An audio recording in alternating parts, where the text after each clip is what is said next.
Hello everyone, स्वागत है आप सभी का सरकारी परीक्षा के यूट्यूब चैनल पे। मेरा नाम है सूरज और मैं आज आप लोगों के लिए नेक्स्ट वीडियो लेके आया हूं, जहां पे आज हम लोग डिस्कस करने वाले हैं एसएससी जीडी कांस्टेबल का जो हमारा सेक्शन है रीजनिंग का, उसमें उसके क्वेश्चंस, रीजनिंग के क्वेश्चंस आज हम लोग डिस्कस करने वाले हैं इस वीडियो में। तो आज हम लोग जो previous year paper SSC GD constable का पेपर डिस्कस करने वाले हैं, वो एग्जाम जो है 16 नवंबर को हुआ था 2021 और जो हमारा शिफ्ट था वो था शिफ्ट 1। ठीक है, तो इस शिफ्ट में, इस पेपर में रीजनिंग के क्वेश्चंस कैसे आए थे वो आज हम लोग इस वीडियो में देखेंगे। ठीक है, चलिए देखते हैं। तो जो हमारा पहला क्वेश्चन है इस पेपर में, क्वेश्चन क्या बोल रहा है कि 4 letter cluster have been given out of which 3 are alike in some manner and 1 is different. Select the letter cluster that is different. ठीक है, हिंदी में पढ़ लेते हैं। 4 अक्षर समूह दिए गए हैं जिनमें से 3 किसी न किसी रूप में समान है और एक भिन्न है। उस अक्षर समूह का चयन कीजिए जो भिन्न है। ठीक है, तो इस क्वेश्चन में क्या करना है कि हमें क्या 4 ऑप्शन दिया हुआ है। ठीक है, इन 4 ऑप्शन में 3 ऑप्शन ऐसे होंगे जो कि सेम तरह के पैटर्न को फॉलो करते हैं और जो एक ऑप्शन सबसे अलग होगा वो हमारा करेक्ट आंसर हो जाएगा इस क्वेश्चन के लिए। तो आइए देखते हैं कि इस क्वेश्चन को कैसे सॉल्व कर सकते हैं। अब जैसे यहाँ पे हम लोग देख रहे हैं कि सभी ऑप्शन में अल्फाबेट है। ठीक है, तो अगर, जैसे कि मैंने पिछले वीडियो में भी बताया था कि अगर इस तरह के क्वेश्चंस आते हैं और अगर आपको इस तरह के क्वेश्चंस को कम टाइम में सॉल्व करना है तो आपको नंबर्स, मतलब जो अल्फाबेट के रिस्पेक्टिव पोजीशन वैल्यू होते हैं उन्हें अच्छे से पता होना चाहिए, तब आप बहुत ही इजीली और कम टाइम में भी कर सकते हैं। डायरेक्टली भी आप कर सकते हैं बट थोड़ा सा कंफ्यूज होने के चांसेस ज्यादा हो जाते हैं। तो देखिए, अगर इस क्वेश्चन को सॉल्व करना हो तो हम लोग क्या कर सकते हैं। यहाँ पे हम लोग क्या करते हैं कि हर एक लेटर का, हर एक अल्फाबेट का जो रिस्पेक्टिव नंबर है वो लिखते हुए चलते हैं, तो ताकि हम लोगों को अच्छे से पता चल पाए। तो यहाँ पे क्या होगा, ये हो जाएगा 8, 9 एंड 10। ये Q है तो 17, 18 एंड 19, 4, 5, 6, 14, 13 एंड 16। अब जैसे कि ये तो थोड़ा इजी क्वेश्चंस था, जैसे कि अगर हम लोग डायरेक्टली अल्फाबेट में भी देखते हैं तो हम लोग देखते हैं कि ये कंटिन्यू अल्फाबेट सीरीज है। मतलब अल्फाबेट में H के बाद क्या आता है, I आता है, I के बाद क्या आता है, J आता है। वही हमें नंबर में भी शो हो रहा है 8, 9, 10। ये 8, 9, 10 जो है अल्फाबेट का पोजीशन वैल्यू है। अल्फाबेट में जब हम लोग फॉरवर्ड डायरेक्शन में देखते हैं, जैसे A का अगर पोजीशन 1 है, B का पोजीशन अगर 2 है एंड सो ऑन ऐसे जाते हैं, तो Z का पोजीशन जब 26 होता है तो ये जो पोजीशन वैल्यू है ये मैंने यहाँ पे लिखा हुआ है। तो क्या है कि नंबर के टर्म में हमें बहुत इजीली दिख रहा है कि 8, 9, 10 कंटिन्यू सीरीज है, देन 17, 18, 19 या 4, 5, 6। बट लास्ट वाले में आप देखोगे तो क्या हो रहा है, यहाँ पे 14 -1 हो गया 13, जबकि यहाँ पे क्या आना चाहिए था 15 एंड देन इसके बाद ये 16 करेक्ट होता। तो यहाँ पे क्या है, ऑप्शन जो 4 है सबसे अलग है, जो कि हमारा इस क्वेश्चन के लिए करेक्ट आंसर हो जाता है। यहाँ पे हमें ये नंबर का हेल्प हम लोग नहीं भी लेते तो भी इजीली हो जाता, क्योंकि कंटिन्यू अल्फाबेट है। पता है कि H, I, J ये साथ में आते हैं, Q, R, S साथ में आते हैं, D, E, F साथ में आते हैं। बट इस केस में N से पहले M आता है, तो यहाँ पे N, O, P अगर ये होता फोर्थ ऑप्शन, इसका करेक्ट आंसर ये होना चाहिए था। मतलब अगर इन तीनों ऑप्शंस को देखें तो जो लॉजिक यहाँ पैटर्न बन रहा है उसके अकॉर्डिंग NOP होना चाहिए था, बट यहाँ पे ऑप्शन में क्या दिया हुआ है, NMP। इसके वजह से ये जो ऑप्शन है, ऑप्शन 4 सबसे अलग है। ठीक है, तो देखते हैं अगला क्वेश्चन। अगला क्वेश्चन क्या बोल रहा है कि the sequence of folding a piece of paper and the manner in which the folded paper has been cut is shown in the following figure. How would this paper would look when unfolded? ठीक है, हिंदी में भी पढ़ लेते हैं। कागज के एक टुकड़े को मोड़ने का क्रम और जिस तरीके से मुड़े हुए कागज को काटा गया है उसे निम्नलिखित आकृतियों में दिखाया गया है। खोलने पर यह कागज कैसा दिखेगा। ठीक है, एक जैसे पेपर था उसे फोल्ड किया गया है, इस पहले डायरेक्ट इस तरह से, देन इस तरह से इसे फोल्ड किया गया है और देन यहाँ पे एक ये कट लगाया गया, ये फोल्ड किया एंड देन ये कट लगाया। अब हमें इस क्वेश्चन में बताना क्या है कि जब इस डायरेक्शन में ऐसे हम लोग जब गए तो पेपर फोल्ड हो रहा है। ठीक है, लास्ट में पेपर में कट लगाया गया। अब हमें इस पेपर को अनफोल्ड करना है और फिर हमें बताना है कि जब ये अनफोल्ड हो जाएगा तो फिर यह पेपर किस तरह से दिखेगा। तो जैसे कि हम लोग ने यहाँ पे कट लगा दिया, अब हम लोग इधर से बैकवर्ड में आएंगे तो क्या हुआ था ये पेपर इस तरह से पहले फोल्ड हुआ था, तो डेफिनेटली ये अनफोल्ड भी इसी तरह से होगा। एंड जब यहाँ पे ये एक कट ऐसा लगा हुआ है, तो जब अनफोल्ड करेंगे तो हमारा ऊपर वाले पोर्शन में जो हमने कट लगाया था कुछ इस तरह से था। जब अनफोल्ड करेंगे तो नीचे पार्ट में भी ये हमें कुछ इस तरह से दिखेगा, ठीक है। तो ये वाला पोर्शन हम लोगों ने कर लिया अनफोल्ड, एंड देन अब क्या करना है, इसे अनफोल्ड इस तरह से करना है। तो जब ये अनफोल्ड होगा, ये फिर ये वाला पार्ट इधर भी बनेगा,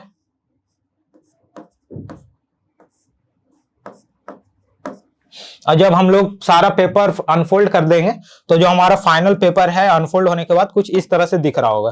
अब हम लोग ऑप्शन में मैच कर लेते हैं कि ये कहाँ पे प्रेजेंट है। तो हमारा ऑप्शन 3 क्या है, एग्जैक्टली मैच कर रहा है।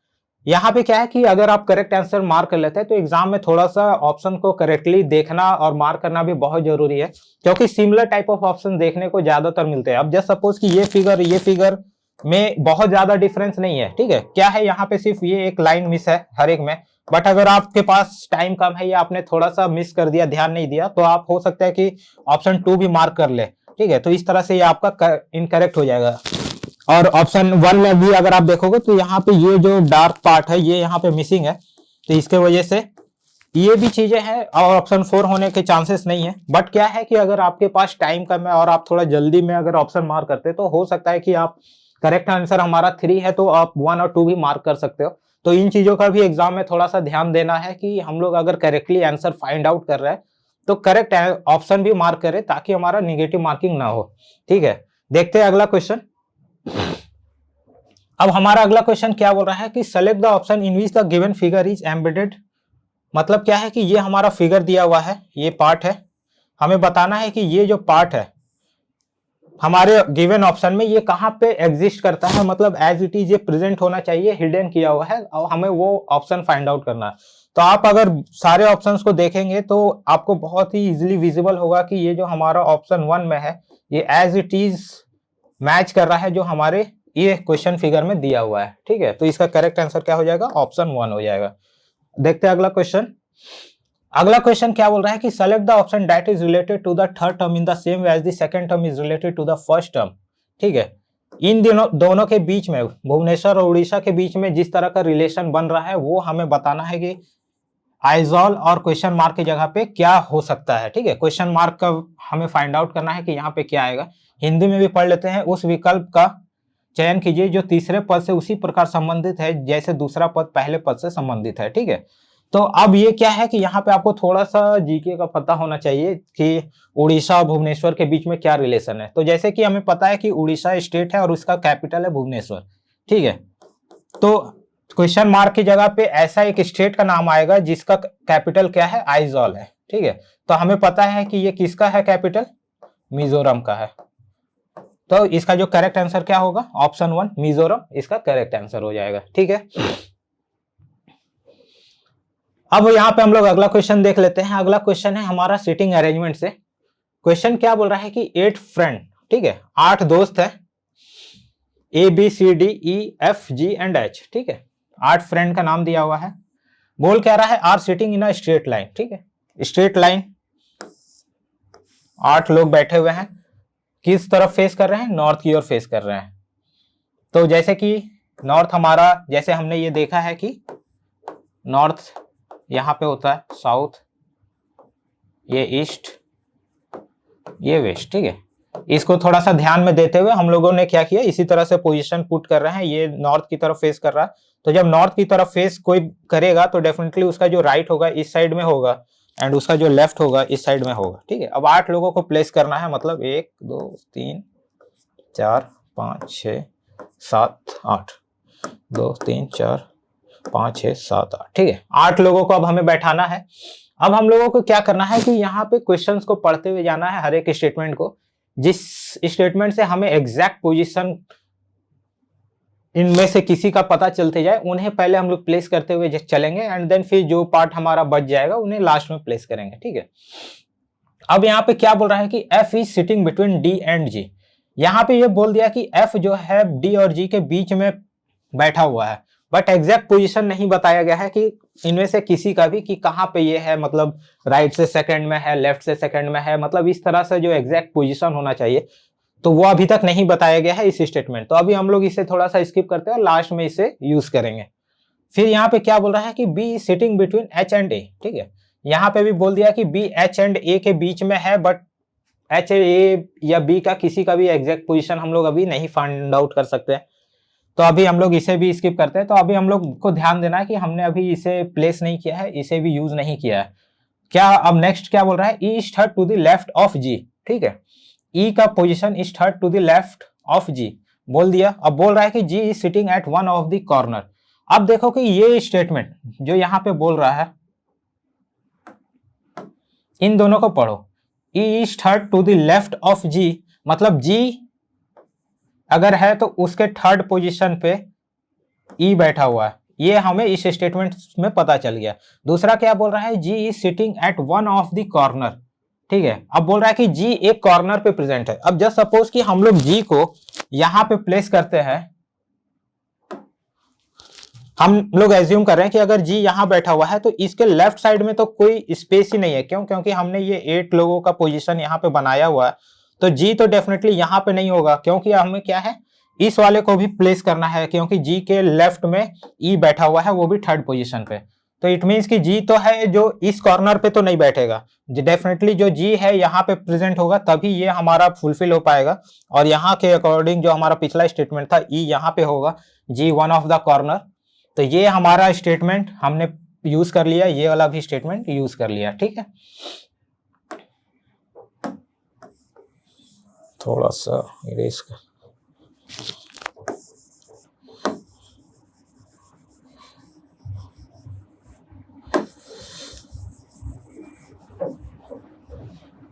तो अब देखते हैं अगला। हमने क्या किया, इन दो स्टेटमेंट को तो यूज कर लिया। अब क्या बोल रहा है, H is third to the left of C। H is third to the left of C, मतलब इस स्टेटमेंट को अगर हम लोगों ने पढ़ा तो H क्या है, C के थर्ड में लेफ्ट पोजीशन पे प्रेजेंट है, तो उसके अकॉर्डिंग ये कुछ इस तरह का पोजीशन होगा। अब हमें देखना है कि ये हम लोग कहाँ पे यूज कर सकते हैं। अब हम लोग जो मिस किए थे स्टेटमेंट को, उनमें से देख लेते हैं कि क्या उनमें से अब कोई डेटा हम लोग यूज कर सकते हैं। तो यहाँ पे क्या है, F is sitting between D and G। F जो है D और G के बीच में बैठा हुआ है। यहाँ पे हमें दो प्लेस जो है वैकेंट है, तो यहाँ पे अगर हम लोग F को पुट कर ले और यहाँ पे D को प्लेस कर दे, तो देखो हमारा ये स्टेटमेंट भी हम लोगों ने क्या किया, यूज कर लिया। F D और G के बीच में बैठा हुआ है। अब हमारा नेक्स्ट क्या है, B is sitting between H and A। H और A के बीच में हमारा वो प्लेस्ड है। तो अब देखो कि हमें यहाँ पे लास्ट स्टेटमेंट के अकॉर्डिंग हमने ये मार्क किया हुआ था कि C के लेफ्ट में H बैठा हुआ है थर्ड पोजीशन पे। अब हमारे पास वैकेंट प्लेस कौन कौन सा है, 1 2 3 और ये 4। ठीक है, तो अब इसके अकॉर्डिंग अगर हमें, ठीक है, 4 प्लेस है हमारे पास बचा हुआ, तो अगर हमें इस वाले पार्ट को यूज करना होगा तो डेफिनेटली C यहाँ पे होगा, H यहाँ पे होगा, तभी हमारे बीच में यहाँ पे क्या होगा, 2 वैकेंट स्पेस बचा रहेगा, जो कि हम लोगों को स्टेटमेंट में ऑलरेडी मेंशन्ड है। अब देखो कि हमारा एक स्टेटमेंट बच गया था, B sitting between H and A। H यहाँ पे है तो डेफिनेटली B यहाँ पे होगा, यहाँ पे A होगा। हमने अब क्या किया, सारे स्टेटमेंट को पढ़ लिया और उसके अकॉर्डिंग जो प्लेसमेंट था वो हमने कर लिया।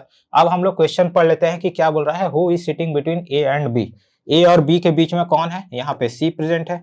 C हमारे ऑप्शन 4 में प्रेजेंट है, ये हमारा करेक्ट आंसर हो जाएगा। ठीक है, देखते हैं अगला क्वेश्चन। अब देखो ये हमारा वेन डायग्राम से रिलेटेड क्वेश्चन है। क्या बोल रहा है कि द सर्किल रिप्रेजेंट वेजिटेबल। ये जो सर्किल है ये किसे रिप्रेजेंट कर रहा है, वेजिटेबल्स को। नेक्स्ट क्या बोल रहा है, ट्रायंगल रिप्रेजेंट रूट्स। ठीक है, square represent hard soil.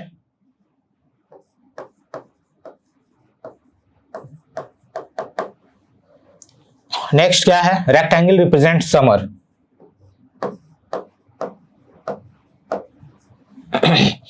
Which of the following letter represent root vegetable that grow in summer but not in hard soil। ठीक है, अब हमें देखो क्या बताना है कि root vegetable that grow in summer but वो हार्ड सॉइल से नहीं होना चाहिए। डेफिनेटली मतलब अगर हार्ड सॉइल हमें वैसा लेटर फाइंड करना, तो हार्ड सॉइल किस से हम लोग रिप्रेजेंट कर रहे हैं, इससे। तो डेफिनेटली इसके बाहर में जितने लेटर्स है उसमें से ही हमारा कोई एक करेक्ट आंसर होगा, ठीक है। तो इट मींस कि हमारा जी तो नहीं होगा, एच नहीं होगा, आई नहीं होगा, के नहीं होगा, जे नहीं होगा। क्यों? क्योंकि हार्ड सॉइल हमें कंसिडर ही नहीं करना है, ठीक है, यहाँ पे मेंशन्ड है। अब हम लोगों को क्या बताना है कि रूट, वेजिटेबल और समर, मतलब ऐसा हमें कोई लेटर फाइंड आउट करना है जो कि रूट, वेजिटेबल और समर तीनों में कॉमन हो। तो यहाँ पे अगर आप देखोगे तो डी ही है जो कि हमारा तीनों में कॉमन निकल रहा है। ट्रायंगल में भी डी कॉमन है, सर्किल में भी डी कॉमन है, एंड इस रेक्टेंगल वाले पार्ट में भी डी कॉमन है। बाकी और कोई लेटर में ये तीनों कॉमन आपको कोई भी लेटर नहीं देखने को मिलेंगे। तो इसके वजह से इसका हमारा करेक्ट आंसर क्या हो जाएगा, ऑप्शन 1 डी हो जाएगा, ठीक है। देखते हैं अगला क्वेश्चन। नेक्स्ट हमारा क्वेश्चन क्या बोल रहा है कि select the option that is related to the third number in the same way as the second number is related to the first number. इन दोनों के बीच में जो लॉजिक है वो हमें फाइंड आउट करना है, एंड देन हमें वही सेम चीज इन दोनों में अप्लाई करना है, और क्वेश्चन मार्क की जगह पे क्या आएगा वो हमें फाइंड आउट करना है। तो हम लोग देखते हैं कि किस तरह का पैटर्न यहाँ पे बन रहा है। अगर मैं यहाँ 31 और 90 की बात करूं तो इन दोनों के बीच का अगर हम लोग डिफरेंस कैलकुलेट करें तो हमारा कितना हो जाएगा डिफरेंस। अगर 31 माइनस करें 90 में तो हमारा क्या आएगा, 59 आएगा, ठीक है। मतलब 31 में अगर हम लोग प्लस करते हैं 59 तो हमारा 90 आ रहा है। तो हम लोग देखते हैं क्या 43 में 59 ऐड करते हैं और जो वैल्यू आ रहा है क्या वो हमारे गिवन ऑप्शन में प्रेजेंट है। तो यहाँ पे क्या आएगा 102। तो क्या 102 है, डेफिनेटली 102 ऑप्शन 3 में है। तो यहाँ पे क्या हो जाएगा करेक्ट आंसर 102 ऑप्शन 3 वाला, ठीक है, ये हमारा करेक्ट आंसर होगा। देखते हैं अगला क्वेश्चन। अब देखो यहाँ पे हमारा अगला क्वेश्चन क्या बोल रहा है कि select the combination of letter that when sequentially placed in the blanks of the given series will complete the series, ठीक है।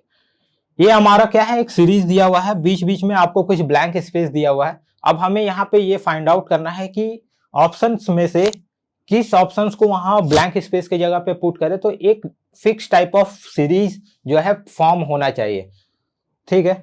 तो वही हमारा करेक्ट आंसर होगा। तो हम लोग इसे कैसे सॉल्व कर सकते हैं।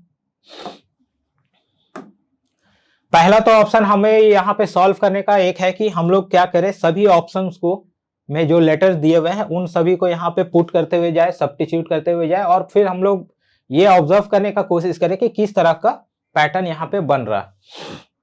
तो अगर हम लोग यहाँ पे सभी को इंडिविजुअल पुट करेंगे तो जस्ट सपोज कि ये थोड़ा सा टाइम कंज्यूमिंग हो सकता है, बट अगर किसी को थोड़ा सा इश्यू प्रॉब्लम होता है इस तरह के क्वेश्चन सॉल्व करने में तो यही एक हमारा एक ऑप्शन है। अगर मैं इस यहाँ पे थोड़ा सा टाइम बचाने की बात करूं तो हम लोग यहाँ पे क्या कर सकते हैं, ऑप्शन वाला हम लोग अभी डिस्कस करेंगे। पहले इसे अगर थोड़ा कम टाइम में शॉर्ट में बनाना हो तो हम लोग कैसे कर सकते हैं। तो करना क्या है कि हम लोगों को ये जो गिवन है सीरीज इसे थोड़ा सा क्लोजली ऑब्जर्व करना है, और यहाँ पे हम लोगों को देखना है कि देखो यहाँ पे एक ब्लैंक स्पेस है, ठीक है। ब्लैंक स्पेस के बाद क्या है, x है, 2 है। तो क्या आगे कहीं पे भी ऐसा सेम टाइप ऑफ x2 हमें प्रेजेंट है क्या। तो देखोगे यहाँ पे x2 के पहले एक ब्लैंक स्पेस है जिसका हमें लेटर फाइंड आउट करना है कि यहाँ क्या आ सकता है। तो अगर हम लोगों ने जैसे आगे ऑब्जर्व किया तो देखो यहाँ पे x2 ऑलरेडी प्रेजेंट है, यहाँ पे x2 के पहले वाला लेटर कौन सा है, x है। तो ऐसे चांसेस हैं कि यहाँ पे अगर x2 से पहले x आ रहा है तो यहाँ पे भी x2 से पहले x आएगा, ठीक है। ये हमने आगे के पैटर्न को देखा, सीरीज को देखा, उसके अकॉर्डिंग ये एज्यूम किया कि यहाँ x आने के चांसेस है। ऐसा नहीं है कि इससे हमारा एक बार में करेक्ट आंसर आ जाए। अगर कोई अलग टाइप का पैटर्न दिया हुआ है तो हो सकता है इसके अकॉर्डिंग क्या होगा, आपको नहीं मिलेगा आंसर। तो हम लोगों को उस केस में क्या करना होगा, हर एक ऑप्शन को वहां पे पुट करना होगा, एंड देन हम लोगों को वो सीरीज को ऑब्जर्व करना होगा। बट मैक्सिमम केस में क्या होता है, इस तरह से क्वेश्चन सॉल्व हो जाते हैं। अब जैसे कि यहाँ पे देखो हमने यहाँ पे x2 ऑलरेडी प्रेजेंट था आगे के सीरीज में, तो उससे पहले x आया था, तो हमने यहाँ पे ऐसा माना कि यहाँ x आने के चांसेस है। अब देखो यहाँ पे क्या हो रहा है कि x2 अगर इस वाले पार्ट को हम लोग देखें, अब देखो ये x2 हम लोगों ने यहाँ पे आ गया, इससे पहले क्या है c2 है, और यहाँ पे ऑलरेडी c प्रेजेंट है, तो यहाँ पे क्या चांसेस है, 2 आने के चांसेस है, ठीक है। अब यहाँ पे हमने देख लिया, तो देखो अब क्या है, x2 के बाद एक ब्लैंक स्पेस है, तो x2 के बाद यहाँ पे आप देखो कि क्या देखने को मिल रहा है, डबल c। तो यहाँ पे अगर हम लोग c पुट करें तो देखो ये हमारा डबल c भी हो गया, ठीक है। अब हम लोग देखो यहाँ C2 के बाद क्या आया है, X2, C2 के C2 यहाँ पे हमें मिल गया, तो यहाँ पे अब क्या हो सकता है, X2, ठीक है। तो हमने क्या किया कि इसी सीरीज में आगे देखा कि क्या उस तरह का पैटर्न प्रेजेंट है, उसके हेल्प से हमने क्या किया, इसे फिल करने का कोशिश किया। अब देखो कि हमारा ये क्या बना, मैं अच्छे से अगर क्लियर लिखी तो C2 X2 C2 X2 C2 X2 C। अब हम लोग यहाँ देखते हैं कि क्या कोई पैटर्न बन रहा है, तो देखोगे तो C2 XX2 C एक बना, C2 XX2 C ये बना, C2 XX2 C ये हमारा तीसरा। मतलब देखो ये सेम है, ये सेम है, सेम है, ठीक है, एक पैटर्न बन गया। इट मीन्स कि जो हमने फिल किया है ये करेक्ट होने के चांसेस है। और हम लोग देखते हैं कि जो हमने यहाँ पे लिखा है, तो यहाँ पे क्या था, X ये लिखा, हम लोग क्या कर रहे हैं अभी ब्लैंक स्पेस में जो जो हमने फिल किया वो मैं एक साथ में लिख ले रहा हूँ, फिर CX2। अब क्या ये ऑप्शन में प्रेजेंट है, देख लेते हैं, X2 CX2 ऑप्शन 2 में प्रेजेंट है, तो डेफिनेटली यही हमारा करेक्ट आंसर हो जाएगा, ठीक है। यहाँ पे हमने क्या किया था, आई होप कि आपको समझ में आया होगा। हमने क्या किया, देखो यहाँ पे क्वेश्चन में हमें पता है कि C2 दिया हुआ है, उसके बीच में एक ब्लैंक स्पेस है, फिर X है, फिर 2 है, तो हम लोग यही सेम जो है X2 फाइंड आउट करते हैं आगे कि क्या ऑलरेडी प्रेजेंट है। तो हमने देखा यहाँ X2 प्रेजेंट है, तो यहाँ X2 से पहले कौन सा लेटर आया है, X आया, तो डेफिनेटली चांसेस है कि यहाँ भी X आएगा, ठीक है। अब देखो कि यहाँ पे ये हमारा अगर हमने ये बना लिया एक, अब देखो यहाँ पे क्या है, X2 के पहले एक स्पेस है, ठीक है, तो यहाँ पे भी हमने देखा था X2 हमारा फॉर्म हो रहा है, उससे पहले यहाँ पे क्या आया है, 2 आया, तो यहाँ पे भी 2 आने के चांसेस है। उसके बाद हमने क्या किया, C2 XX2 यहाँ पे ऑलरेडी प्रेजेंट है, जो कि ये इस वाले पार्ट में और ये वाले पार्ट में कॉमन है। और इसके बाद क्या आया, हमारा लेटर C आया है, तो यहाँ पे भी C आएगा। तो इस तरह से हम लोगों ने इसे सॉल्व किया, ठीक है। इसके वजह से हमारा क्या आंसर आया था, ऑप्शन 2 आया था, ठीक है। अगर आपको कंफ्यूजन है तो और आप इस तरह के क्वेश्चन जब आप सॉल्व करते हो ना, तो यहाँ पे आपको क्लियर होते जाएगा। अदरवाइज अगर फिर भी प्रॉब्लम आपको हो रहा है तो एक ही ऑप्शन है कि आप इस सीरीज को आप लिखो एक रफ में, एंड देन हर एक ऑप्शन को ब्लैंक स्पेस के जगह पुट करते जाओ और फिर वहां पे ऑब्जर्व करो कि क्या लॉजिक बन रहा है, ठीक है। देखते हैं अगला क्वेश्चन। ये हमारा मिरर इमेज का क्वेश्चन है। अब जैसे कि मैंने बताया है ऑलरेडी कि जब भी मिरर इमेज का क्वेश्चन आए और अगर मिरर प्लेस वर्टिकली किया जाए तो होता क्या है कि जो हमारा लेफ्ट साइड का पार्ट है वो राइट में शिफ्ट हो जाता है, लेफ्ट पोर्शन राइट में, एंड जो राइट पोर्शन है वो लेफ्ट में शिफ्ट होता है, ठीक है। तो इस केस में अगर हम लोग देखें तो यहाँ पे हमारा क्या प्रेजेंट है, L है, ये हमारे अगर ये इस पार्ट को देखें तो लेफ्ट नहीं राइट साइड में प्रेजेंट है, ठीक है। तो जब राइट में है तो ये क्या होगा, हमारा लेफ्ट में आएगा जब भी मिरर इमेज बनेगा। इट मींस कि जो हमारा पहला लेटर है वो L इस तरह से प्रेजेंट होना चाहिए। तो अब अगर आपको ये पता है तो ऑप्शन में आप देखोगे तो 1 और 3 तो नहीं होगा, क्यों, क्योंकि यहाँ पे तो ये चीज L का मिरर इमेज प्रेजेंट ही नहीं है, तो डेफिनेटली 2 और 4 में ही चांसेस है होने के। अब देखो यहाँ पे हमारा L के बाद क्या है, A है, तो डेफिनेटली जब मिरर इमेज में A का अगर देखो तो कोई चेंजेस आपको नहीं देखने को मिलेंगे, A एज इट इज ही दिखेगा। तो इस तरह से आप देखोगे तो ऑप्शन 4 ही जो है, सिर्फ हमने 2 लेटर का mirror image calculate find out किया, उसके अकॉर्डिंग हम लोगों ने आंसर बता दिया कि ऑप्शन 4 इसका करेक्ट आंसर होगा, ठीक है। क्यों, क्योंकि मैंने 1 और 3 ऑलरेडी पहले ही हटा दिया, क्योंकि यहाँ पे पहले क्या था, M था। जब मिरर इमेज हो रहा है तो जब M का मिरर इमेज होगा तो डेफिनेटली M का मिरर इमेज सबसे लास्ट में बनेगा। बट यहाँ पे इसने क्या किया, हम लोग अभी ये नहीं देख रहे हैं कि M का मिरर इमेज इसने करेक्ट दिया है या नहीं दिया, हमें बस पता है कि M का सबसे लास्ट में प्रेजेंट होगा। जैसे यहाँ पे M है, यहाँ पे है, ठीक है। तो इसके अकॉर्डिंग हमने 1 और 3 तो फिल्टर कर लिया, 1 और 2 और 4 में ही सिर्फ करेक्ट आंसर होने के चांसेस है। फिर हमने देखा कि L से पहले क्या है, A का मिरर इमेज फाइंड आउट करेंगे तो सेम एज इट इज बनेगा, ये उल्टा नहीं होगा। यहाँ पे इसने क्या किया था, A को रिवर्स कर दिया था, तो इसके वजह से 2 नहीं होगा, सिर्फ हमारा करेक्ट आंसर क्या होगा, ऑप्शन 4, ठीक है। देखते हैं अगला क्वेश्चन। हमारा अगला क्वेश्चन क्या है, नंबर सीरीज का है, ठीक है। जैसे मैंने एक ऑलरेडी वीडियो रीजनिंग का हमारे YouTube चैनल पे एडेड है, जो SSC GD का प्रीवियस ईयर है 17 नवंबर शिफ्ट 1 का, ठीक है, 17 नवंबर 2021 शिफ्ट 1। उसमें भी जब हम लोग डिस्कस कर रहे थे तो कुछ हमने नोट डाउन किया था कि कोडिंग डिकोडिंग या सीरीज के क्वेश्चंस आपको ज्यादा देखने को मिलते हैं एग्जाम में। मतलब कोडिंग डिकोडिंग के आपको क्वेश्चन 2 से 3 देखने को मिलेंगे, नंबर सीरीज का भी, अल्फाबेट सीरीज हो या नंबर सीरीज हो, मतलब सीरीज के क्वेश्चन भी आपको 2-3 मिलेंगे। तो ये इन टॉपिक्स को आप स्किप नहीं कर सकते, क्योंकि इनमें ही आपको प्रॉब्लम भी होगा सॉल्व करने में और इनके क्वेश्चंस भी ज्यादा आते हैं।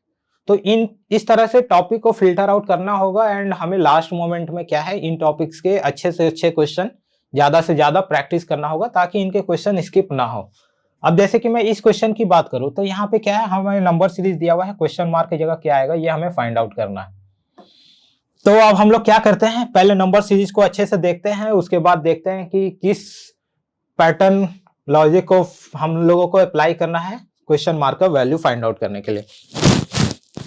तो अगर मैं इस क्वेश्चन की बात करूं, तो यहाँ पे हमारा पहला क्या है, 19 है, देन हमारा क्या है, 23। अगर मैं इन दोनों के डिफरेंस की बात करूं, यहाँ थोड़ा मैं लिख लेता हूँ, 19, 23, 32, 48, 73, क्वेश्चन मार्क। ठीक है, देखते हैं इन दोनों के बीच का डिफरेंस कितना है, 4 है। अगर मैं इन दोनों की बात करूं तो कितना होगा, 9 होगा। इन दोनों के बीच का डिफरेंस 16। इन दोनों के बीच के अगर मैं डिफरेंस की बात करूं तो कितना हो जाएगा, दैट इज 25। हमने क्या किया, डिफरेंस कैलकुलेट कर लिया। अब हमें देखना है कि यार ये डिफरेंस का जो पैटर्न है ये किस तरह से बढ़ रहा है। तो हमें ये पता है कि ये 2 का स्क्वायर है, ये 3 का स्क्वायर है, ये 4 का स्क्वायर है, ये 5 का स्क्वायर है। तो नेक्स्ट हमारा क्या आएगा, 6 का स्क्वायर जो कि है 36। तो 73 में आप 36 को प्लस कर दो, क्या होगा, 9102। मतलब क्वेश्चन मार्क की जगह पे क्या आएगा, 109 जो हमारा ऑप्शन ए में है। हमने क्या किया, डिफरेंस कैलकुलेट किया। डिफरेंस में क्या पैटर्न बन रहा है, 2 का स्क्वायर, 3 का स्क्वायर, 4 का स्क्वायर, 5 का स्क्वायर, 6 का स्क्वायर। ठीक है, उसके अकॉर्डिंग हमने 6 का स्क्वायर 36 वो ऐड किया, 109 आंसर आ गया। ठीक है, करेक्ट आंसर क्या होगा, ऑप्शन 1, 109। हमारा अगला क्वेश्चन भी नंबर सीरीज से है। यहाँ पे देखते हैं क्या पैटर्न बन रहा है। अब हमने देख लेते हैं, पहले लिख लेते हैं क्या है, 24, 40, 64, 104, क्वेश्चन मार्क 312। मैं इन दोनों की बात करूं तो यहाँ पे हमारा क्या है, 16 है, इसके बीच में 24, इसके बीच में अगर मैं बात करूं तो क्या होगा हमारा, 40। ठीक है, अब क्या 16, 24 और 40 के बीच में हम लोग कोई रिलेशन बना पा रहे हैं, नहीं, क्योंकि अब हमें क्वेश्चन मार्क का ही वैल्यू पता करना है कि क्या आएगा। तो अब हमें यहाँ पता ही नहीं चल रहा है कि ये किस तरह से इंक्रीज हो रहा है। तो हम लोग यहाँ और क्या कर सकते हैं, अब इन दोनों के बीच में भी कोई लॉजिक फाइंड आउट करते हैं। क्या होगा, यहाँ पे ये 8 है, ये 16 है। ठीक है, अब इन दोनों के बीच का क्या रिलेशन है, 2 है, मतलब मल्टीप्लाइड बाय 2। मतलब 8 को अगर 2 से मल्टीप्लाई करें 16 और 16 का डिफरेंस या, तो अगर इसी को अगर हम लोग कंटिन्यू करें तो 16 इंटू 2 अगर हम लोग करते हैं 32, और अगर हम लोग 40 प्लस 32 करते हैं तो यहाँ पे क्या होगा, 72। और इन दोनों के बीच में अगर हम लोग ऐड कर दे 104 और 72, तो ये 176 क्या ऑप्शन में प्रेजेंट है, 176 प्रेजेंट है। बट हम लोगों को क्या करना होगा, आगे भी चेक करना होगा कि 312 जो हमारा है वो आ भी रहा है कि नहीं। जो हमने लॉजिक बनाया, हमने क्या किया कि 2 टाइम्स, मतलब पहले हम लोगों ने यहाँ पे क्या किया, इन दोनों के बीच का डिफरेंस फाइंड आउट किया। ठीक है, फिर हम लोगों ने देखा कि यहाँ पे कोई एक पैटर्न नहीं बन रहा है। हम लोग कैसे ये डिसाइड करें कि भाई 16 का डिफरेंस होगा कि 24 का होगा, 40 का होगा, इसके आगे क्या। तो हमने इससे और अच्छे से समझने के लिए क्या किया, इन दोनों के बीच का भी डिफरेंस देखा। तो हुआ क्या कि यहाँ पे हमारा 8 का डिफरेंस था, 24 और 40 के बीच का डिफरेंस क्या था, 16, और 8 और 16 के बीच में क्या रिलेशन है, मल्टीप्लाइड बाय 2। ठीक है, तो हमने क्या किया, 8 और 16 मल्टीप्लाइड बाय 2 किया, 8 से मल्टीप्लाई किया 2 से, तो 16। तो हमने ऐसा एज्यूम किया कि हो सकता है यही सेम टाइप ऑफ पैटर्न हमें आगे फॉलो हो रहा होगा। ऐसा नहीं है कि हमें पता है कि ये करेक्ट ही है। ये हमें कब करेक्ट है या नहीं है, ये हमें कब पता चलेगा, जब हम लोग 312 भी इसी लॉजिक से अगर ले आए तो हमने क्या किया, 16 को 2 से मल्टीप्लाई किया तो हमारा आया 32 को और 40 से को ऐड किया तो यहाँ आ गया 72, और इन दोनों 104 और 72 को अगर हम लोगों ने ऐड किया तो आया 176। ठीक है, तो अब हम लोग देखते हैं कि क्या आगे ये सेम लॉजिक बन रहा है। मतलब कि अगर 312 312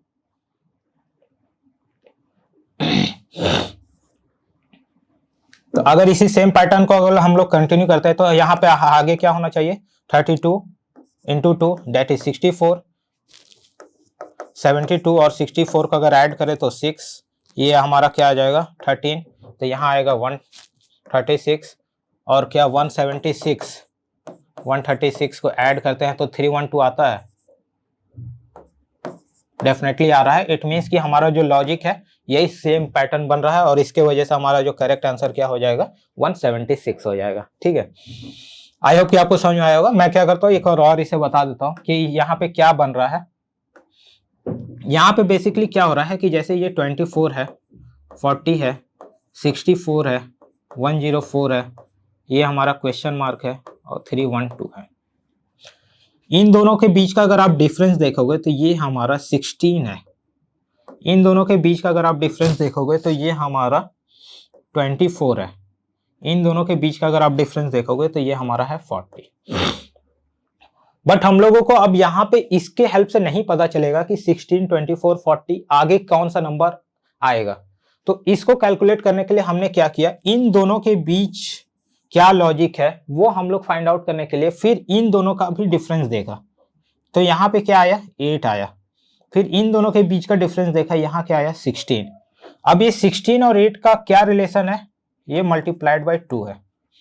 ठीक है, तो अब इसी लॉजिक से हम लोग फाइंड आउट करते हैं कि इन दोनों के बीच का ये जो डिफरेंस वैल्यू है ये क्या आ सकता है, ये हम लोग ट्राई करते हैं। तो अब जैसे कि मल्टीप्लाइड बाय 2 है तो इस यही सेम लॉजिक को अगर फॉलो करें तो इंटू 2 यहाँ पे आएगा 32 और यहाँ पे आप देखो कि क्या हो रहा था 24 प्लस 16 से आया 40, इट मीन्स कि 40 प्लस 32 से हमारा क्या आएगा, ये आएगा हमारा 72। ठीक है, फिर यहाँ पे 40 कैसे आया था, इन दोनों के बीच का डिफरेंस। तो हमें जब क्वेश्चन मार्क का वैल्यू फाइंड आउट करना है तो यहाँ पे क्या होगा 104 और 72 का ऐड होगा तो क्या होगा, ये 6 होगा, ये 7 होगा, ये 1 होगा। तो यहाँ पे आ गया क्वेश्चन मार्क की जगह पे 176। ठीक है, और यही सेम लॉजिक को जब हम लोगों ने कंटिन्यू किया तो हमारा नेक्स्ट वैल्यू भी 312 आ रहा था। ऐसा हम लोग नहीं कर सकते कि 176 कैलकुलेट किया, ऑप्शन में प्रेजेंट था, हम लोगों ने मार्क कर दिया, तो हमारा ये इनकरेक्ट होने का भी चांसेस है। हमें ये कंफर्म करना होगा कि सेम लॉजिक के अकॉर्डिंग 312 भी आ रहा है या नहीं आ रहा है। तो अब देखो कि हमने फिर क्या किया, तो इसके अकॉर्डिंग फिर नेक्स्ट नंबर क्या आना चाहिए था, यहाँ 64 आना चाहिए था। ठीक है, उसके बाद यहाँ पे अगर हमें ये वैल्यू फाइंड आउट करना है तो ये कैसे आएगा, इन दोनों का ऐड करके 72 और 64, तो ये हमारा क्या आ जाएगा 136। अब 176 और 136 को अगर हम लोग ऐड करते हैं तो 312 आना चाहिए था। तो हमने जब इन दोनों को ऐड किया तो हमारा क्या आ रहा था, 312 आ रहा था। इट मीन्स कि यहाँ से ये चीजें कंफर्म हो गया कि जो हमारा लॉजिक है वो सही है। ठीक है, देखते हैं अगला क्वेश्चन। हमारा अगला क्वेश्चन क्या बोल रहा है, फिर से ये सिटिंग अरेंजमेंट का क्वेश्चन है। क्वेश्चन क्या बोल रहा है कि 5 फ्रेंड है P, Q, R, S and T are sitting in a row facing south. Q is sitting in the center position, P is sitting at the west and T and R are sitting on one side of the Q. 2 person are sitting between P and R, who is sitting between Q and P. ठीक है, sitting arrangement का है जैसे कि हमें पता ही है। ठीक है, 5 फ्रेंड है,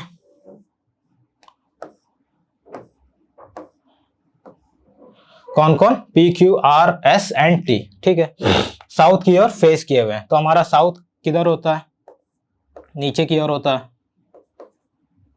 तो जब सभी लोग साउथ की ओर इस डायरेक्शन में फेस किए हुए हैं तो इसके अकॉर्डिंग अगर कोई पर्सन यहाँ पे बैठा हुआ है और साउथ की ओर फेस कर रहा है तो उसका राइट किधर होगा, इधर होगा। लेफ्ट किधर होगा, राइट और लेफ्ट हमें क्लियर पता होना चाहिए कि किधर फेस कर रहा है। तो अदरवाइज क्या होगा, क्वेश्चन में यही टर्म यूज होगा कि वो उसके थर्ड टू द लेफ्ट है, थर्ड टू द राइट है। हमें अगर थोड़ा डाउट है कि लेफ्ट राइट किधर है तो जो हमारा सॉल्यूशन है वो इनकरेक्ट भी हो सकता है। तो अब हम लोग क्या करते हैं, हर एक स्टेटमेंट को पढ़ते हुए चलते हैं और प्लेस करते हैं। पहला क्या बोल रहा है, Q is sitting in the centre position. Q centre position पे है तो डेफिनेटली Q तो यहीं पे होगा, हो गया fix. P is sitting at the west end. अब देखो कि ये हमारा ईस्ट होता है, ये वेस्ट होता है, ये नॉर्थ होता है। क्या बोल दिया, P sitting at the west end, मतलब P का भी पोजीशन फिक्स हो गया कि भाई P तो यहीं होने वाला है। अब क्या बोल रहा है, T and R are sitting on one side of Q, मतलब टी और आर जो है क्यू के एक साइड में बैठा हुआ है, मतलब यहाँ पे या तो टी होगा या तो आर होगा, यहाँ पे या तो टी होगा आर होगा, मतलब टी और आर क्यू के तो एक वन साइड ऑफ क्यू में है। तो यहाँ पे जब हमें दो लोगों को पोजीशन प्लेस करना है तो आप देखो कि क्यू के दूसरे साइड तो दो पोजीशन वैकेंट ही नहीं है, तो डेफिनेटली दूसरा साइड जब दो पोजीशन वैकेंट है तो इन्हीं दो पोजीशन में टी और आर का पोजीशन होगा। तो हम लोगों ने इसके अकॉर्डिंग तो ये पता चल गया कि भाई टी और आर इन दोनों में से तो किसी एक जगह पे ही होगा, इस जगह पे होने के चांसेस नहीं है, क्योंकि यहाँ पे क्वेश्चन में क्लियरली मेंशन है कि टी और आर जो है वन साइड ऑफ क्यू के प्रेजेंट है। तो क्यू के इस साइड में अगर आप देखो तो यहाँ तो पी ऑलरेडी प्रेजेंट है, हमारे पास वैकेंट पोजीशन कितना है, सिर्फ एक है, हमें बैठाना कितने लोगों को है, दो लोगों को, टी और आर को। तो ये तो इधर हो नहीं सकता टी और आर, मतलब डेफिनेटली टी और आर इधर ही होगा। बट अभी तक जितना स्टेटमेंट हमने पढ़ा है उसके अकॉर्डिंग टी और आर का एग्जैक्ट पोजीशन तो हमें नहीं पता चला, इसलिए मैंने क्या किया, स्लैश में लिखा है कि इस पोजीशन में या तो टी होगा या तो आर होगा, यहाँ पे भी क्या होगा, या तो टी होगा या तो आर होगा, ठीक है। अब इनका एग्जैक्ट पोजीशन के लिए हम लोग क्या करते हैं, आगे स्टेटमेंट को पढ़ते हैं। फिर क्या बोल रहा है, two person are sitting between P and R, दो लोग बैठे हुए हैं पी और आर के बीच में। तो अब देखो यहां पे हमें क्या है, पोजीशन पता चल गया, इसे मैं हटा देता हूं। तो यहां पे क्या होगा, आर होगा, यहां पे टी होगा। क्यों, क्योंकि यहां पे ऑलरेडी बोल दिया है कि दो ही पर्सन सिर्फ बैठे हुए हैं पी और आर का। तो यहां पे अगर पी ऑलरेडी फिक्स है, अगर हम लोग यहां आर को प्लेस कर दें तो कितने लोग बीच में हो जाएंगे, एक दो तीन। बट वो हमारे स्टेटमेंट क्या बोल रहा है, सिर्फ दो लोग प्रेजेंट है पी और आर के। इसके अकॉर्डिंग हमने क्या पाया कि आर यही होगा, तभी हमारा क्या होगा, पी और आर के बीच में दो लोग बच गए, जहां पे ऑलरेडी एक क्यू बैठा हुआ है, एक बच रहा है। कौन सा अल्फाबेट बच गया हमारे पास, एस बच गया, तो एस मतलब कि क्या होगा, यहाँ पे प्लेस होगा, ठीक है। अब देखो क्वेश्चन क्या बोल रहा है, who is sitting between Q and P, Q यहाँ है, पी यहाँ, कौन बीच में बैठा हुआ है, एस है, ऑप्शन 3 करेक्ट आंसर हो जाएगा, ठीक है। देखते हैं अगला क्वेश्चन। अब देखो यहाँ पे डाइस का क्वेश्चन है। पिछले क्वेश्चन में मैंने, पिछले जो वीडियो हमने एक प्रीवियस ईयर पेपर जो डिस्कस किया उसमें डाइस का एक और क्वेश्चन मतलब मैंने डिस्कस किया था, वहां पे कुछ अलग कॉन्सेप्ट था, इस वाले में कोई अलग कॉन्सेप्ट है, ठीक है। अगर आपको वो चीज नहीं पता है तो आप उस वीडियो में देख सकते हैं। और यहाँ पे कौन सा कॉन्सेप्ट से इस क्वेश्चन को इजिली बना सकते हैं वो मैं हम लोग यहाँ पे डिस्कस करते हैं। अब देखो यहाँ पे क्या बोल रहा है कि डाइस दिया हुआ है, ठीक है, सब कुछ हमें बताना है कि जो डॉलर सिंबल है उसके अपोजिट में कौन सा आएगा। अब देखो कि यहाँ पे क्या है, y और z दोनों में कॉमन है, यहाँ पे भी y z है, y z है। जब इस तरह का केस हो, तीन फेस दिया हुआ है, दो लेटर कॉमन है, तो जो लेटर दोनों में अनकॉमन बच गए वो दोनों एक दूसरे के अपोजिट होता है, ये फिक्स होता है। यहाँ पे y z कॉमन है, y z कॉमन है, बचा क्या, डॉलर, इसका यहाँ पे कौन बचा, एंड। तो ये फिक्स है कि ये दोनों एक दूसरे के अपोजिट ही आएंगे। अगर दो लेटर कॉमन हो रहे हैं तो ये फिक्स है कि जो एक लेटर बच गया दोनों में वो दोनों एक दूसरे के अपोजिट होंगे, ये फिक्स होता है। तो हमें यहाँ पे डॉलर का अपोजिट क्या पता चला, एंड कहाँ पे प्रेजेंट है, ऑप्शन 1, ये इसका करेक्ट आंसर हो जाएगा। एक दूसरा कॉन्सेप्ट जो डाइस का था वो मैंने पिछले वीडियो में डिस्कस किया हुआ है, ठीक है। अगर वैसे क्वेश्चन आते हैं तो आप उस मेथड से बना सकते हैं। अगर आपने वो वीडियो नहीं देखा है तो वो वीडियो SSC GD का जो कांस्टेबल का हमारा प्लेलिस्ट है वहां पे आप देख सकते हैं, ठीक है। हमारा अगला क्वेश्चन क्या बोल रहा है, R plus S means R is the daughter of S, R minus S means R is the husband of S, R multiplication S means R is the brother of S। ये हमें relation दिया हुआ है, अब हमें बताना है कि कौन सा ऑप्शन करेक्ट है, ठीक है। क्या दिया हुआ है, T multiplied by V plus Z। Multiplication का क्या मतलब है देख लेते हैं, R plus S means R is the brother of S, मतलब इन दोनों का अगर हम लोग अभी सॉल्व करते हैं तो क्या होगा, T is the brother of V। यहाँ पे प्लस का मतलब क्या है, मेल। अब हमें क्या है कि इस स्टेटमेंट को जब हमने सॉल्व किया तो हमें पता चल गया कि T जो है मेल है जो कि ब्रदर है किसका, V का। नेक्स्ट V प्लस Z को हम लोग देखते हैं, प्लस का क्या मतलब है, R is the daughter of S, ठीक है। मतलब V का यहाँ पे बता दिया ये डॉटर है किसकी, Z की।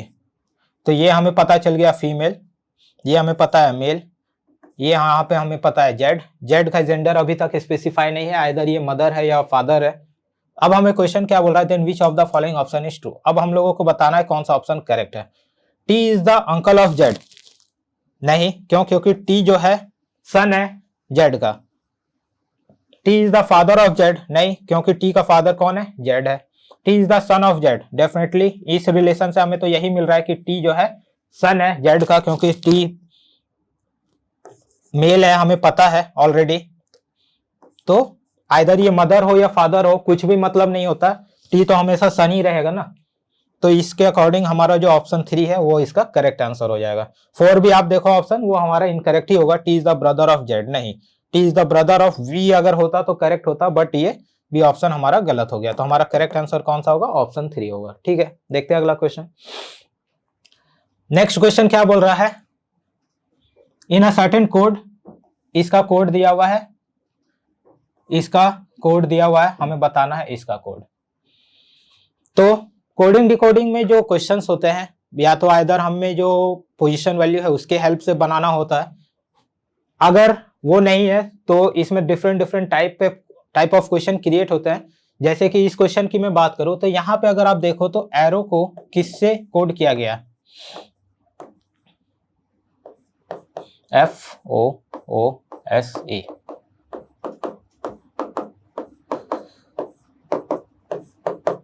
नेक्स्ट हमारा क्या था? GERM, इसको किससे कोड किया गया है? THOR।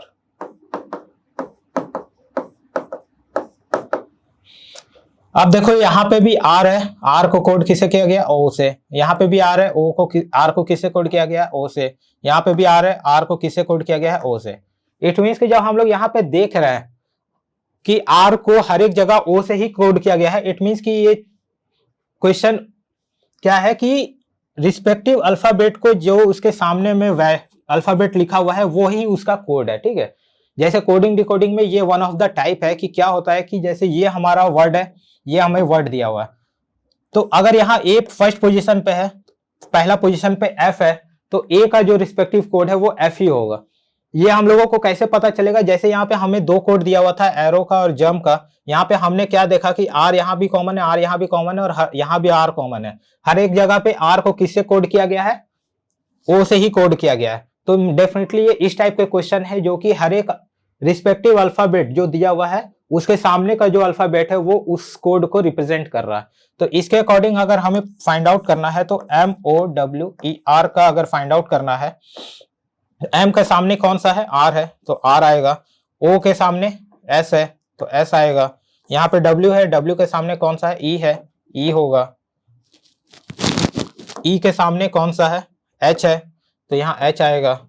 यहाँ R है, R के सामने कौन सा है? O है। अब देख लो ऑप्शन में प्रेजेंट है क्या? RSEHO, ऑप्शन 3 इसका करेक्ट आंसर हो जाएगा। ठीक है, अगर ये अल्फाबेट पोजीशन वैल्यू के से रिलेटेड क्वेश्चन होता तो आपको इन दोनों में डेफिनेटली R का यहाँ O है, R का यहाँ O है, R का यहाँ O है, तो ये इन तीनों जगह पे आपको कुछ ना कुछ डिफरेंस जरूर दिखता। मतलब ऐसा नहीं है कि हर एक जगह R को O से ही रिप्रेजेंट होता, डेफिनेटली कोई दूसरा अल्फाबेट आपको देखने को मिल सकता था। तो हम लोगों को ये पता चल जाता, नहीं हमें पोजीशन वैल्यू का हेल्प लेना पड़ेगा इस क्वेश्चन को सॉल्व करने के लिए। बट हमने देखा कि यहाँ पे आर को हर एक जगह ओ से रिप्रेजेंट किया गया है। इट मीन्स कि जो भी अल्फाबेट है उसके रिस्पेक्टिव अल्फाबेट जो भी दिया हुआ है कोडेड वर्ड में, वही उसका कोड वैल्यू हो जाएगा। और उसी को जब हमने यूज किया तो हमें जिसका फाइंड आउट करना था उसके अकॉर्डिंग हमने यूज किया, और हमारा जो करेक्ट आंसर है ऑप्शन 3 वो आ गया। ठीक है, देखते हैं अगला क्वेश्चन। हमारा अगला क्वेश्चन क्या है? डिक्शनरी ऑर्डर का। ठीक है, तो डिक्शनरी ऑर्डर में हमें जैसे पता है कि अल्फाबेटिकल ऑर्डर में वर्ड जो है अरेंज्ड होते हैं। तो अब देखो कि यहाँ पे हर एक वर्ड के स्टार्टिंग में तो पी है, तो डेफिनेटली पी के हेल्प से तो हम लोगों को जो इनका पोजीशन है, कौन पहले आएगा कौन बाद में आएगा, ये फाइंड आउट करना थोड़ा सा पॉसिबल नहीं है।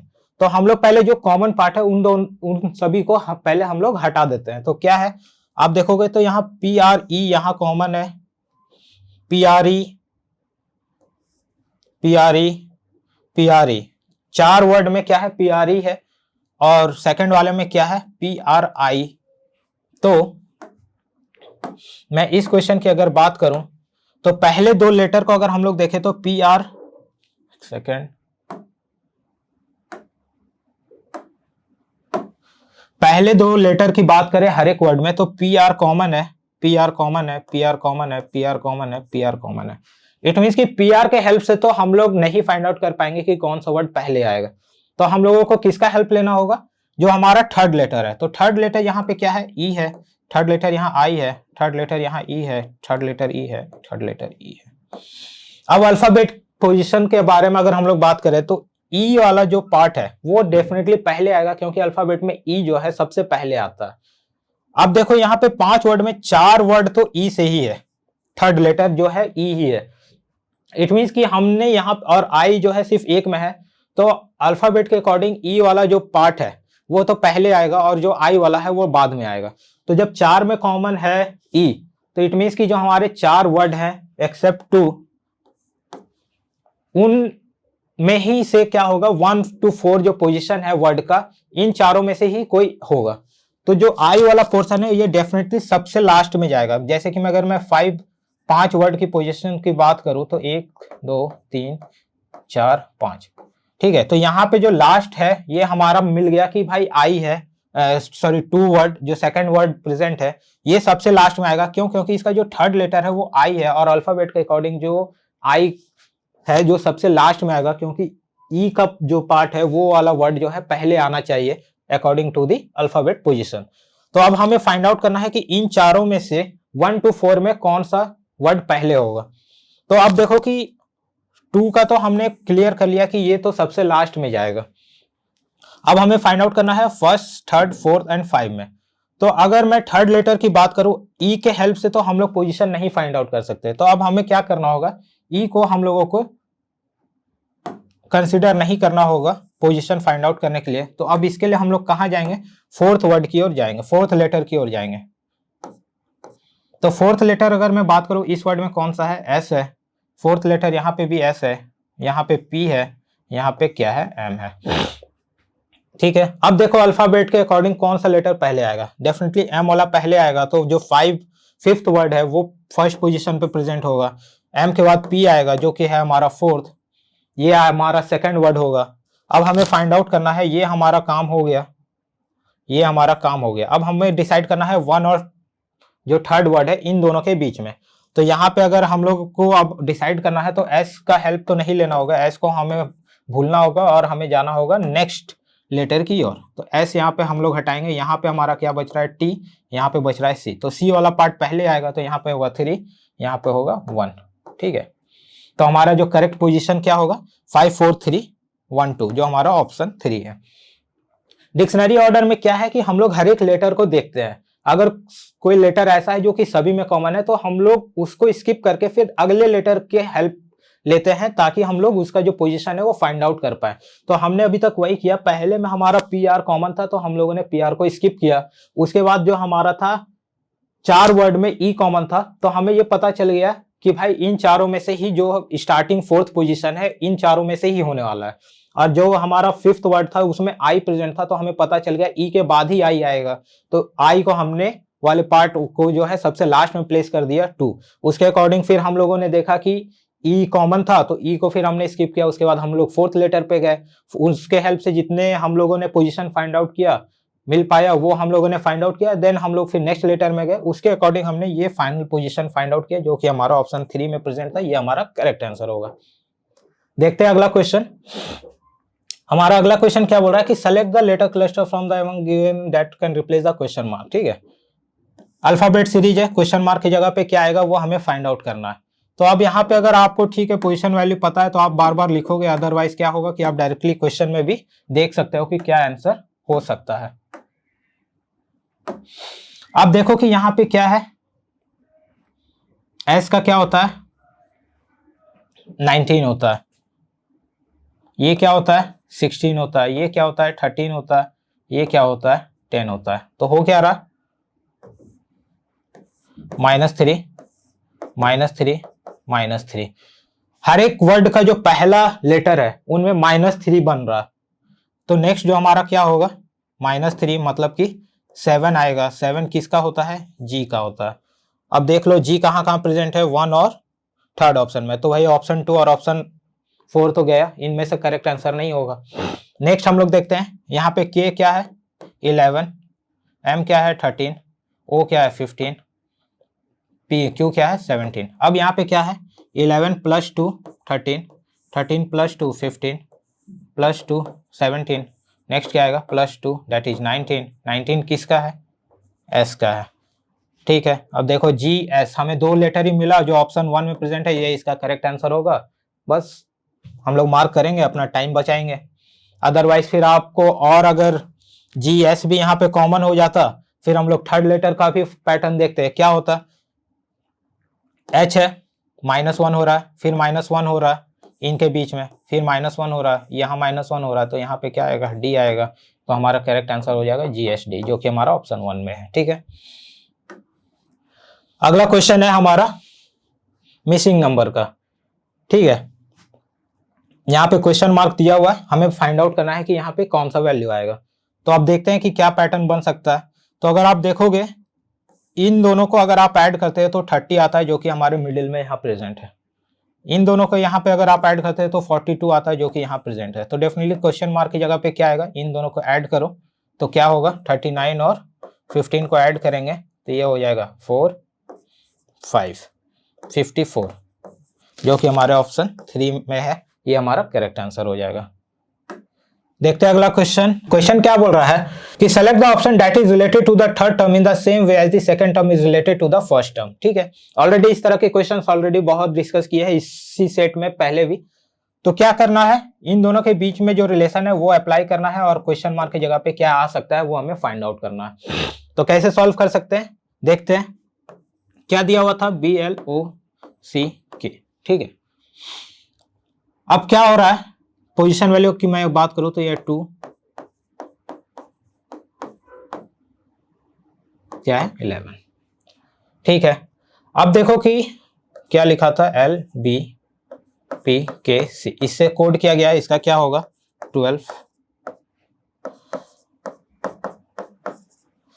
अब देखते हैं ऑब्जर्व करके कि क्या पैटर्न बन सकता है। तो यहाँ पे 2 है, यहाँ पे 12 है, नहीं समझ में आ रहा। यहाँ 12 है, यहाँ 2 है, नहीं समझ में आ रहा। लेकिन हम लोग अब देख रहे हैं तो यहाँ पे देखो अगर +1 करते हैं तो क्या आता है हमारा 12, यही हमारा स्टार्टिंग में लिखा हुआ है। यहाँ पे क्या करते हैं -1, हमारा क्या आ रहा है 2, ये यहाँ पे लिखा हुआ।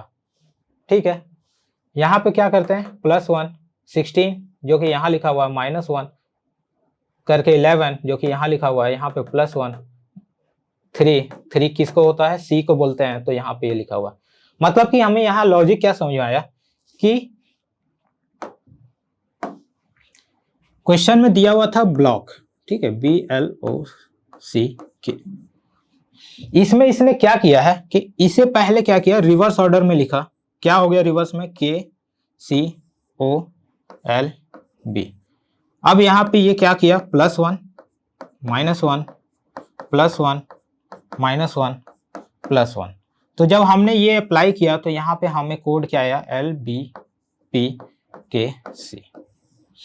अब यही सेम चीज अप्लाई करना है इस वाले पार्ट में। तो यहाँ पे मार्जिन दिया हुआ था, इसे पहले हम क्या करते हैं रिवर्स में लिख लेते हैं NIGRAM। हो क्या रहा है +1 -1 +1 -1 +1 -1 करते हैं। तो n में अगर +1 करते हैं तो क्या आएगा NO, I में अगर -1 करते हैं तो क्या आएगा H, यहाँ पे H, Q B L। Option में प्रेजेंट है क्या, डेफिनेटली ऑप्शन 4 इसका करेक्ट आंसर होगा। ठीक है, देखते हैं अगला क्वेश्चन। हमारा अगला क्वेश्चन क्या बोल रहा है, when a number is added to its multiple of 5 and its square the sum of these 3 number is 91, find the number. ठीक है, ये क्वांट बेस्ड थोड़ा सा पजल है। ठीक है, कभी कभी पूछ लिया जाता है। ठीक है, तो अगर इसे सॉल्व करना है, जस्ट सपोज कि एक नंबर है हमारा x है, बोल क्या रहा है when a number is added to its multiple of 5, x number है उसमें अगर उसका मल्टीपल ऑफ 5x ऐड करते हैं एंड इट्स स्क्वायर, हमारा नंबर क्या था x था, उसका 5 का मल्टीपल और उसका स्क्वायर अगर ऐड करते हैं तो हम इन तीनों को जब ऐड करते हैं तो हमारा सम कितना आ रहा है 91। तो हमें नंबर बताना है। तो इसे सॉल्व अगर करेंगे तो ये क्या होगा, एक्स स्क्वायर, ये हम लोगों को ऐड हो जाएगा तो ये हो जाएगा 6x इज इक्वल टू 91।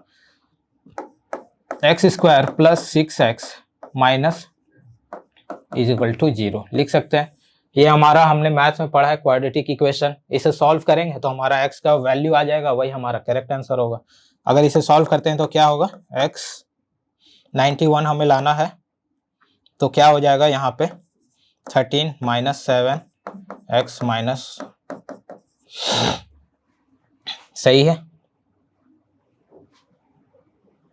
13,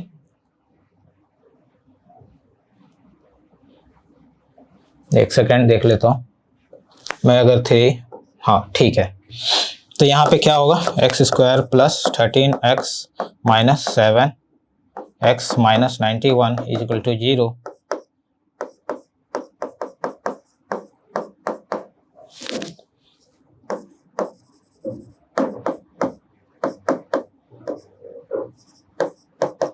तो यहाँ पे x का वैल्यू क्या आएगा 7 और माइनस 13।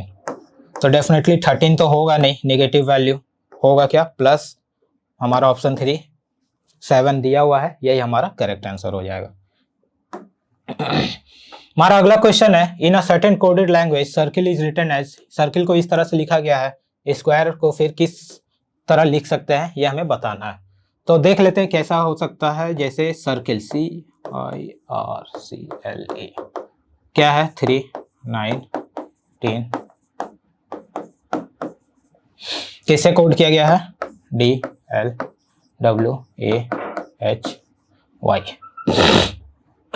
ठीक है। अब यहाँ पे हम लोग क्या 4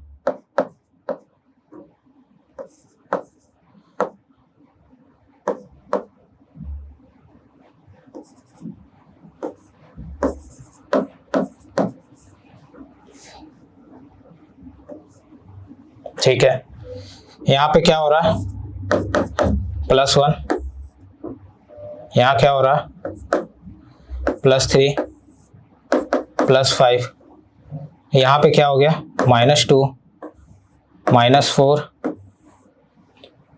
और यहाँ पे क्या हो गया -6, ठीक है।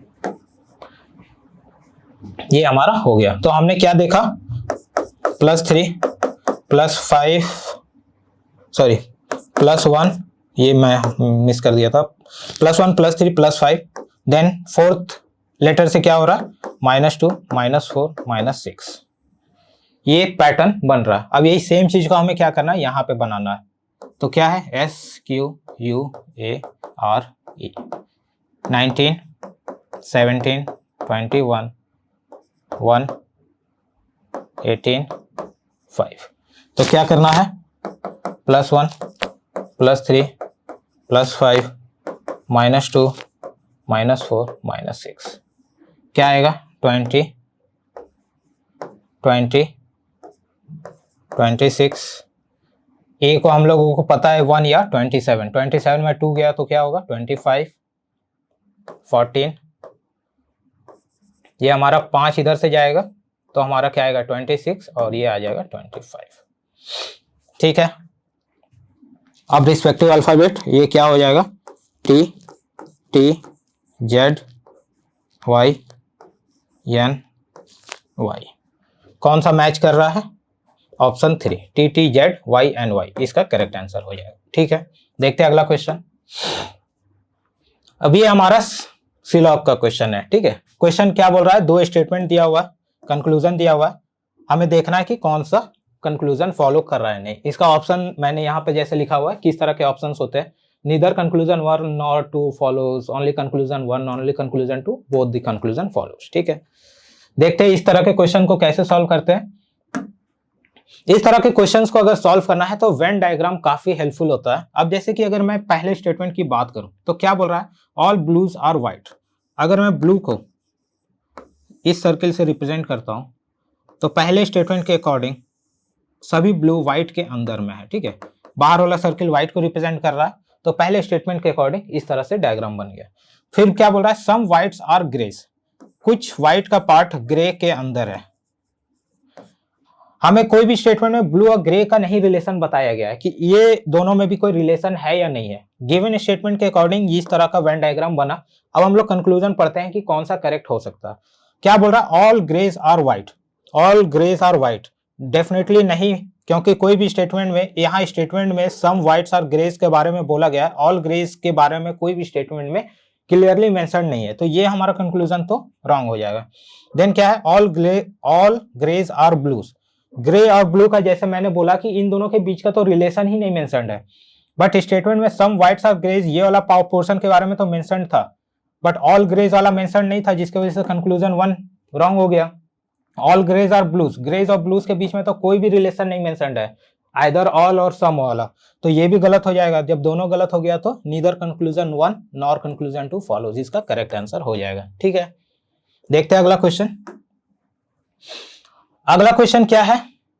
In an imaginary mathematical system symbols minus stands for, minus को किससे रिप्रेजेंट किया गया है? Plus, plus stands for division, multiplication stands for subtraction and divide multiplication को। All other rules of mathematics are same as in existing system, what is the value of the following. ये expression दिया हुआ है, ये बोला है question में कि माइनस का मतलब है प्लस, प्लस का मतलब है डिवाइड, मल्टीप्लीकेशन का मतलब है माइनस, डिवाइड का मतलब है मल्टीप्लीकेशन। अब इनको यूज करना है, यहाँ पे चेंज करना है, और जो हमारा आंसर आएगा वही हमारा करेक्ट आंसर होगा। तो क्या होगा? 240, यहाँ पे मल्टीप्लाई है, मल्टीप्लीकेशन का मतलब क्या है? माइनस, माइनस 72, प्लस, प्लस का मतलब है डिवाइडेड बाई, तो डिवाइडेड बाई 8, डिवाइड का क्या मतलब है? मल्टीप्लीकेशन 24, माइनस का क्या मतलब है? प्लस। अब इसे सॉल्व करना है बॉडमास रूल लगा के, तो यहाँ पे ये होगा तो क्या हो जाएगा? 9 हो जाएगा, तो क्या होगा? 240 माइनस, अब ये वाला पोर्शन हमारा सॉल्व हो गया, 9 और 24 को मल्टीप्लाई करेंगे तो यहाँ पे हमारा क्या आएगा?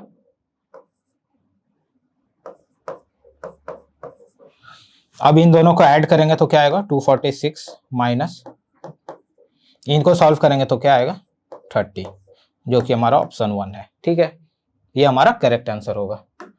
अगला क्वेश्चन, अब यहाँ पे क्या है? फिगर सीरीज का क्वेश्चन है। ठीक है, 3 पार्ट दिया हुआ है, 1 2 3, क्वेश्चन मार्क की जगह क्या आएगा ये हमें बताना है।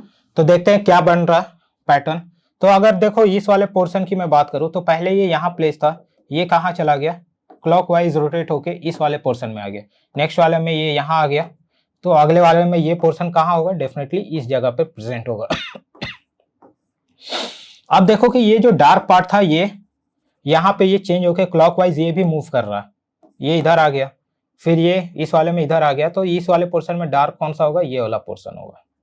ठीक है, अब देखो यहाँ पे ये सिंगल लाइन था, क्लॉकवाइज ये भी मूव किया, यहाँ डबल हो गया, फिर ये इधर 3 हो गया, तो यहाँ पे ऊपर क्या आएगा? 4 लाइन आएगा। अब देख लो कि कौन सा ऑप्शन मैच कर रहा, तो ये हमारा ऑप्शन 3 जो है एग्जैक्टली ये डार्क पार्ट भी अकॉर्डिंग टू हमने जो फाइंड आउट किया उसी के अकॉर्डिंग है, या 4 लाइन है, तो ये हमारा करेक्ट आंसर हो जाएगा। ठीक है, तो इसका करेक्ट आंसर क्या होगा? ऑप्शन 3। और कैसे फाइंड आउट किया हमने वो हमने डिस्कस कर लिया। ठीक है, देखते हैं अगला क्वेश्चन। हमारा अगला क्वेश्चन है फिर से कोडिंग डिकोडिंग। यहाँ पे आप देखो कि in a certain code language India is my country को इससे कोड किया गया है, सैम इज माई फ्रेंड को इससे कोड किया गया है, माई कंट्री मीन्स 73 इससे कोड किया गया है, टीम इंडिया मीन्स 59 इससे कोड किया गया है। तो फिर कंट्री का हमें कोड बताना है। ठीक है, तो अब देखो कि इस तरह के क्वेश्चन को कैसे सॉल्व करते हैं। पहले देखो कि कंट्री का हमें फाइंड आउट करना है, कंट्री कितने कितने में जगह पे कॉमन है। ठीक है, कंट्री यहां पर है, कंट्री यहां पर है, और भी है कहीं? नहीं। अब देखो कि इन दोनों में और भी कोई, यहाँ पे माई भी है, यहाँ पे भी माई है, तो यहाँ पे माई कंट्री ये दोनों में कॉमन है, और माई कंट्री का कोड क्या है? 73, माई कंट्री 73। अब इन दोनों में हमें बताना है कि इसमें से माई का कौन सा कोड है, कंट्री का कौन सा कोड है, ये हमें सिर्फ फाइंड आउट करना है। तो जब हमें कंट्री का फाइंड आउट करना है तो माई का, अब देखो कि हम लोग कंट्री का तो फाइंड आउट नहीं कर पा रहे हैं, क्यों? क्योंकि यहाँ माई कंट्री दोनों एक साथ है, यहाँ भी माई कंट्री एक साथ है। हमें क्या करना होगा? माई का कोड फाइंड आउट करना होगा, जिससे कि हम लोग बता पाए कि इसमें 7 और 3 में कंट्री का कोड कौन सा है। तो क्या करते हैं, अब देखो कि माई यहाँ पे भी कॉमन है, माई यहाँ पे भी कॉमन है, ठीक है।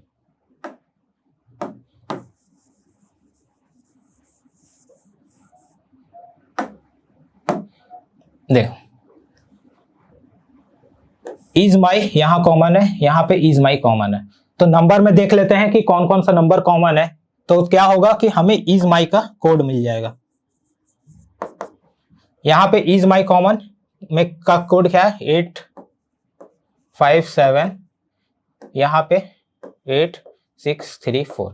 यहाँ पे कौन कौन सा कॉमन पार्ट है, 8 कॉमन है, 3 कॉमन है, 8 कॉमन है, 3 कॉमन है। इट मीन्स कि इज माई का कोड तो डेफिनेटली 83 में से कोई एक है। ये हम लोग अभी एग्जैक्टली नहीं बता पाएंगे। देखो हमने क्या किया, इस वाले पार्ट में देखा कॉमन पार्ट क्या है, is my, is my, is my. तो उसी हिसाब से फिर हमने नंबर में भी देखा कि कौन कौन सा नंबर कॉमन है। तो इस वाले पार्ट में जब हमने देखा तो यहाँ पे क्या था, 8 और 3 कॉमन था, और माई कंट्री का हमें पता है 73 है। तो इट मीन्स कि 83 में से कोई एक तो कोड माई का है, और डेफिनेटली जब इन दोनों में माई कॉमन है, यहाँ पे भी देखो 3 कॉमन है, यहाँ तो 3 कॉमन है, तो माई का कोड क्या हो जाएगा, 3 हो जाएगा, और कंट्री का कोड क्या हो जाएगा, 7 हो जाएगा। और जो हमारा ऑप्शन 2 में प्रेजेंट है ये इसका करेक्ट आंसर हो जाएगा, ठीक है। एक और मैं फिर से बता देता हूँ कि इस क्वेश्चन में हमने क्या किया। माई कंट्री का कोड ऑलरेडी गिवन था 73। अब हमें यहाँ पे कंट्री का जब फाइंड आउट करना है, तो पहले तो अगर कंट्री देखते हैं तो देखो यहाँ पे भी माई कंट्री है, यहाँ पे भी माई कंट्री, और कहीं पे भी आपको कॉमन नहीं दिखेगा। तो माई कंट्री का हमने देख लिया कि भाई कोड तो क्या है 73। अब हम लोग यहाँ पे फाइंड आउट नहीं कर पा रहे इसमें से 7 में कौन माई का कोड है, कौन कंट्री का कोड है। फिर हमने क्या किया, अदर पार्ट में फोकस किया, तो देखा कि यहाँ पे इज माई कॉमन है, यहाँ पे इज माई कॉमन है। जब दो कॉमन पार्ट है तो इन दोनों के रिस्पेक्टिव नंबर को भी हमने देखा कि कौन कौन सा नंबर कॉमन है। तो यहाँ पे 8573 863 में देखा तो 8 और 3 हमें मिला। तो इट मीन्स, और फिर जब इन दोनों को जब कंपेयर किया तो यहाँ 3 कॉमन, यहाँ 3 कॉमन, तो इट मीन्स कि यहाँ पे हमें पता चला माई का कोड होगा 3 और कंट्री का कोड होगा 7, जो कि हमारे ऑप्शन 2 में प्रेजेंट है। ये इसका करेक्ट आंसर होगा, ठीक है। आई होप कि आपको समझ में आया होगा। ये हमारे 25 क्वेश्चंस थे जो कि प्रीवियस ईयर एसएससी जीडी के पेपर में पूछा गया था, और इसके हेल्प से आपको पता चला होगा कि कैसे क्वेश्चंस आते हैं और कैसे हमें किन किन टॉपिक्स में ज्यादा ध्यान देना है जिससे ज्यादा नंबर ऑफ क्वेश्चंस पूछे जाते हैं, ठीक है। अगर आपको ये वीडियो अच्छा लगा हो तो लाइक करें, चैनल को सब्सक्राइब करें, और कोई भी आपका सुझाव हो तो कमेंट के थ्रू बता सकते हैं, ठीक है। मिलते हैं अगले वीडियो में। Thank you.